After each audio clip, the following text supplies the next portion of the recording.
চুদলে মামলা তুলবি না তুই কস তোরে না মামলা তুলবি না তুই তুই আমার ডাটা ট্রান্সফার কেন করবি তোর মোবাইলে তুই আমারে অজ্ঞান করে আমার মোবাইল থেকে ডাটা ট্রান্সফার কেন করবি তুই স্টুপিডের বাচ্চা জানোয়ারের বাচ্চা তোর বাসায় এনে প্রিন্স মামুনের মতো একজন সেলিব্রিটি যার তখনই 12 মিলিয়ন ফলোয়ার ছিল সোশ্যাল মিডিয়াতে, তার কিন্তু আমার মতো বয়স্ক, দেখতে খারাপ বা আগে বিয়ে হয়েছে বা সন্তান আছে এরকম কোনো মেয়ের পিছনে তার এফোর্ট দেওয়ার কিন্তু কোনো দরকার ছিল না।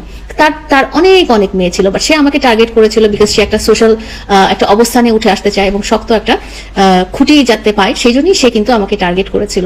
আমি আসলে একটা কথা সবসময় বলি যে যারা প্রতারক তারা দেখতে যেমন সুন্দর হয়, তাদের কথাবার্তা খুব কনভিন্সিং হয়, তারা জায়গা বুঝে, অবস্থান বুঝে, সময় বুঝে তাদের কথার ধরনও পাল্টে ফেলে।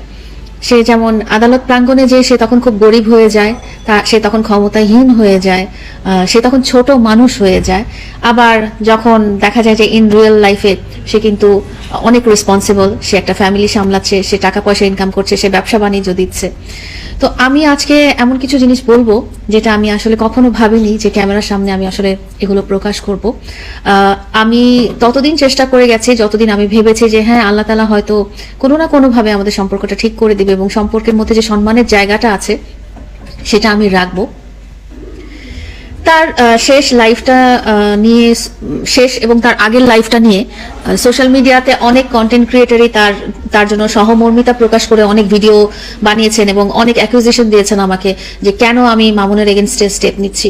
তো আপনাদেরকে আমি বলতে চাই যে আপনাদের কাছে মামুন হঠাৎ করে ইমোশনাল কথাবার্তা দিয়ে খুব হিরো হয়ে গেল। একটা টাইমে আপনারাই ওকে নিয়ে অনেক ট্রল করতেন এবং তার আসল রূপগুলো ধরে তোলার চেষ্টা করেছেন। তো যারা ভুলে গেছেন ব্যাক টু 2020-2021 সালের কথা, তাদেরকে আমি মনে করিয়ে দিতে চাই যে কিশোর গ্যাং 143 গ্রুপের লিডার প্রিন্স মামুন। আমি এই মুহূর্তে টের পাচ্ছি যে প্রতারকরা আসলে জায়গা বুঝে বুঝে তাদের চাল এবং তাদের কথাবার্তা, তাদের অ্যাক্টিভিটিস পরিবর্তন করে। ওই সময় তার একটা বছর সে আমার পিছে ঘুরেছে। প্রিন্স মামুনের মতো একজন সেলিব্রিটি যার তখনই 12 মিলিয়ন ফলোয়ার ছিল সোশ্যাল মিডিয়াতে, তার কিন্তু আমার মতো বয়স্ক, দেখতে খারাপ বা আগে বিয়ে হয়েছে বা সন্তান আছে এরকম কোনো মেয়ের পিছনে তার এফোর্ট দেওয়ার কিন্তু কোনো দরকার ছিল না। তার অনেক মেয়ে ছিল, বাট সে আমাকে টার্গেট করেছিল বিকজ সে একটা সোশ্যাল একটা অবস্থানে উঠে আসতে চায় এবং শক্ত একটা খুঁটি যাতে পায়, সেই জন্যই সে কিন্তু আমাকে টার্গেট করেছিল। তো আমি আপনাদেরকে বলতে চাই, আপনারা যারা ভুলে গেছেন, 2021 সালে শিশি মারু নামের একজন টিকটকার ছিল যে একটা মেয়ে ফ্যানকে ময়মনসিংহ বা গাজীপুর থেকে ঢাকায় ডেকে এনে তখন টিকটকের উপর খুব নেগেটিভ একটা ইম্প্যাক্ট পড়েছিল। মামুনকে খুব গরিব, অসহায় এবং তার ফ্যামিলিতে প্রতিবন্ধী ভাই বোন এবং সে একমাত্র উপার্জনক্ষম এবং সে সুন্দর ড্যান্স করতে চায় এবং সে শাকিব খান হতে চায়। এইসব দেখে আমি আসলে খুব মায়া পড়ে গিয়েছিলাম এবং আমি ভেবেছিলাম যে হ্যাঁ ঠিক আছে, সে যদি আমার সামাজিক অবস্থান বা অর্থনৈতিক অবস্থান তাকে কোনো একটা লিফট দিতে পারে, সে যদি একটা ভালো অবস্থানে যেতে পারে, সে যদি এডুকেটেড হতে পারে, সে যদি পড়ালেখা করে নিজের ক্যারিয়ারটা গড়ে নিতে পারে, সেই হিসেবে কিন্তু আমি তাকে সাপোর্ট দিয়ে আসছিলাম এবং সাপোর্ট দেওয়ার মনোভাবটা কিন্তু আমার মধ্যে ছিল। তো আমি তাকে তার জায়গা থেকে এনে আমার অবস্থানে নিয়ে এসেছিলাম এবং তাকে পড়ালেখা করিয়েছিলাম এবং তার যা যা দরকার একটা মানুষের এনআইডি কার্ড বলেন বা যেটা দরকার এডুকেশন কোয়ালিফিকেশন বলেন, যতটুকু সাপোর্ট দরকার, এবং তার মধ্যেও তার মনের অনেক কিছু ইচ্ছা ছিল। তার বাড়ি থাকবে, গাড়ি থাকবে, তার গ্রামের বাড়ি হবে বা তার ফ্যামিলি স্ট্যাটাসটা ঠিক হয়ে যাবে, ফ্যামিলির সবাই খুব সলভেন্ট হয়ে যাবে, এসব ব্যাপারেও ফিনান্সিয়ালি কিন্তু আমি সাপোর্ট করেছি অ্যাজ এ লাইফ পার্টনার। তার সাথে আমার সম্পর্কটা যেহেতু এখনো একটা আইনি প্রসেসের মধ্যে চলছে, তো সম্পর্কটার কথা আমি এই মুহূর্তে ক্লিয়ার করে বলছি না। যখনই তদন্ত শেষ হবে বা যখনই একটা বিচার কার্য প্রক্রিয়া শেষ হবে তখনই আমি খুব ক্লিয়ারলি বলতে পারবো, কারণ তাহলেই আপনারা সত্যিটা জানতে পারবেন। তো আমি আসলে বলতে চাই যে প্রিন্স মামুন এবং প্রিন্স মামুনের মা এবং তার পরিবার আমাকে দাবার খুঁটি হিসেবে ব্যবহার করেছেন তাদের বিভিন্ন অপকর্ম ঢাকার জন্য। যেহেতু প্রিন্স মামুন আমার জীবনসঙ্গী, তো 2023 সাল থেকে কিন্তু আমি ওর সাথে ভিডিও করা শুরু করি।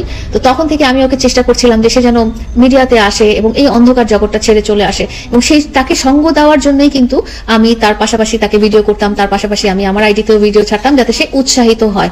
আসলে তো আমি নিজে একটা কর্পোরেট ওয়ার্ল্ডের বাসিন্দা এবং আমার এই কর্পোরেট ওয়ার্ল্ডে আসলে ভিডিও করার কোনো দরকার নেই, কারণ প্রিন্স মামুন আসার আগেও আমার একটা খুবই জৌলসপূর্ণ জীবন ছিল এবং এখনো আছে। এবং একটা জিনিস দেখবেন যে প্রিন্স মামুনের যতই, আপনারা তো দেখেছেন যে আমাকে মেরেছিল, এবং যতই অপরাধ আছে না কেন, আমি যখনই সেটা সোশ্যাল মিডিয়াতে প্রকাশ করতে চাই তখন একদল গ্রুপ জিনিসটা ট্রলের পর্যায়ে নিয়ে যায় এবং জিনিসটা যাতে সিলি হয়ে যায় বা লোকজনের কাছে গ্রহণযোগ্যতা হারায়, সেই হিসেবে তারা ভিডিও করতে থাকে। প্রিন্স মামুনের এগেনস্টে যখন আমি শারীরিক নির্যাতনের মামলা করলাম, তখন বাংলাদেশের সমস্ত বড় বড় টিকটকার কিন্তু প্রিন্স মামুনের ফরে হয়ে ভিডিও করলো। একটা জিনিস দেখলো না যে অপরাধ যেটা করা হয়েছে সেটা অপরাধী, সেটা কোনোভাবে ট্রলের ব্যাপার না, এবং সেটা আইনত দণ্ডনীয় অপরাধ সে আমার সাথে করেছিল। কিন্তু তারপরেও দেখা গেছে যে বাংলাদেশের মিলিয়ন 7-8 মিলিয়ন্সের ফলোয়ারের অধিকারী টিকটকাররা এই জিনিসটা খুব সিলি পর্যায়ে নিয়ে গেছে, এবং তারা একটা হাস্যরসাত্মক, একটা ব্যঙ্গাত্মক একটা মানে ইভেন্টে পরিণত করেছে, যে আমাকে মেরেছে সেটা নিয়ে ওরা ফানি টিকটক করেছে, এবং ওকে আমি